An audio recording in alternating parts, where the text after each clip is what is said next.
আজকে আপনাদেরকে জানাবো মহানবী সাল্লাল্লাহু আলাইহি ওয়াসাল্লামের কিছু মুজিজা সম্পর্কে। প্রখ্যাত হাদিসটি তিরমিজি শরীফ থেকে নেওয়া হয়েছে। একদিন এক ইহুদি মহিলা ইসলাম ধর্মের প্রতি অনুপ্রাণিত হয়ে ঈমান গ্রহণ করে নিল। তার একটি প্রাপ্তবয়স্কা কন্যা সন্তান ছিল।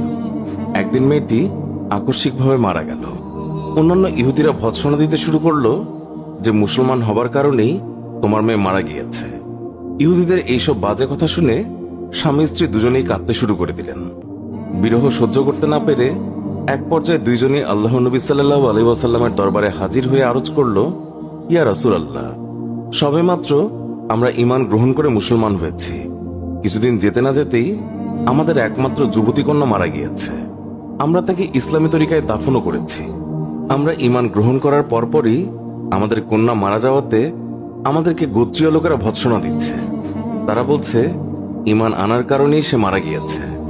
নবী করিম সাল্লাল্লাহু আলাইহি ওয়াসাল্লাম তাদের বিবরণ শুনে বললেন, তোমরা আমাকে তার কবরের পাশে নিয়ে চলো।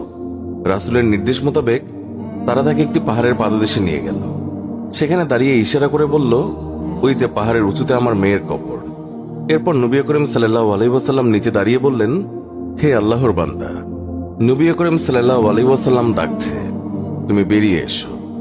নবীজির এই কথা শুনে সাথে সাথে কবর চিরে মেয়েটি বেরিয়ে এলো এবং ছুটে গিয়ে মা বাবার সঙ্গে সাক্ষাৎ করল।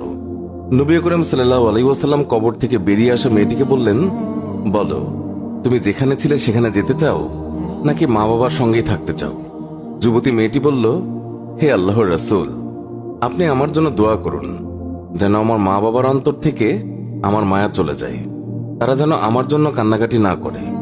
আমি আমার স্থানে চলে যেতে চাই, কারণ আল্লাহ তাআলাকে আমি আমার মা বাবার চেয়ে অধিক ভালো পেয়েছি। হে আল্লাহ, আপনি আমাদের সবার গুনাহ ক্ষমা করে দিন, আমিন। কবর হলো আখিরাতের প্রথম ঘাঁটি। হাদিসে আছে, হযরত উসমান রাদিয়াল্লাহু তাআলা আনহু তিনি যখন কোনো কবরের পাশে দাঁড়াতেন তখন এমনভাবে কাঁদতেন যে নিজের দাড়ি মুবারক ভিজে যেত।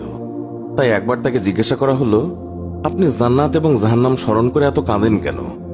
যতটুকু কাঁদেন কবর দেখে, এর কারণ কি? তিনি বললেন, রাসূলুল্লাহ সাল্লাল্লাহু আলাইহি ওয়াসাল্লাম বলেছেন, কবর হচ্ছে আখিরাতের প্রথম ঘাঁটি। এখানে যদি কেউ রক্ষা পেয়ে যায় তাহলে পরবর্তী সব ঘাঁটি তার জন্য সহজ হয়ে যাবে। আর এখানে যদি কেউ রক্ষা না পায় তাহলে পরবর্তী সব ঘাঁটি তার জন্য খুব কঠিন হবে। তিনি আরো বললেন, রাসূলুল্লাহ সাল্লাল্লাহু আলাইহি ওয়াসাল্লাম বলেছেন, মেরাজের রজনীতে আমি যত ভয়াবহ দৃশ্য দেখেছি তার মধ্যে কবরের আযাবই হচ্ছে সবচেয়ে ভয়াবহ। তিরমিজি, হাদিস নাম্বার 2308। কবরের আযাব সম্পর্কে অসংখ্য অগণিত আয়াত এবং হাদিস রয়েছে যা থেকে স্পষ্ট বোঝা যায় কবরের আযাব সত্য। এতে কোনো সন্দেহ নেই। কবরের আযাবের কিছু নিদর্শন মাঝে মধ্যে আল্লাহ পাক দুনিয়াবাসীকে দেখান, যার দ্বারা মানুষের আল্লাহ তাআলার উপর ইয়াকিন এবং বিশ্বাস বেড়ে যায়। যেমন শাইখুল হাদিস আল্লামা জাকারিয়া রাহমাতুল্লাহ আলাইহি ফাজায়েলে আলম কিতাবে একটি ঘটনা উল্লেখ করেছেন, যে এক ব্যক্তি তার এক আত্মীয়কে কবর দিতে যেয়ে টাকার থলি কবরে ভুলে ফেলে আসে।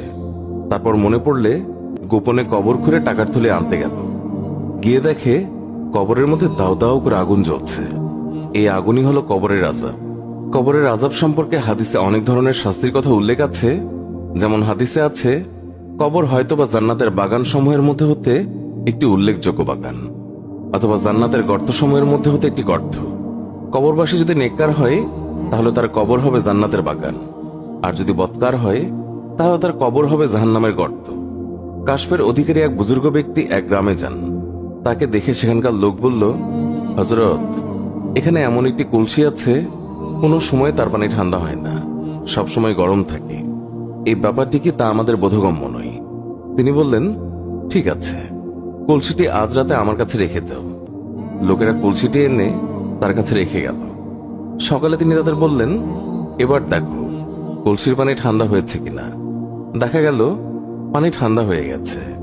লোকেরা আশ্চর্য হয়ে এর কারণ জিজ্ঞাসা করলে তিনি বললেন, এই কলসিটি এক মুর্দার মাটি দিয়ে তৈরি করা হয়েছিল, আর তখন এই মুর্দাকে বারজাখে আযাব দেওয়া হচ্ছিল। সেই আযাবের প্রতিক্রিয়া এই কলসির মাটিতেও ছিল। এই বিষয়টি আল্লাহ পাকের কুদরতে জানতে পেরে আমি মুর্দার জন্য মাগফিরাতের দোয়া করলাম। আল্লাহ তাকে ক্ষমা করে দিলেন। ফলে কলসি থেকে আযাবের প্রতিক্রিয়াও দূর হয়ে গেছে। এ থেকে কবরের আযাবের অবস্থা কিছুটা হলেও আন্দাজ করা যায়।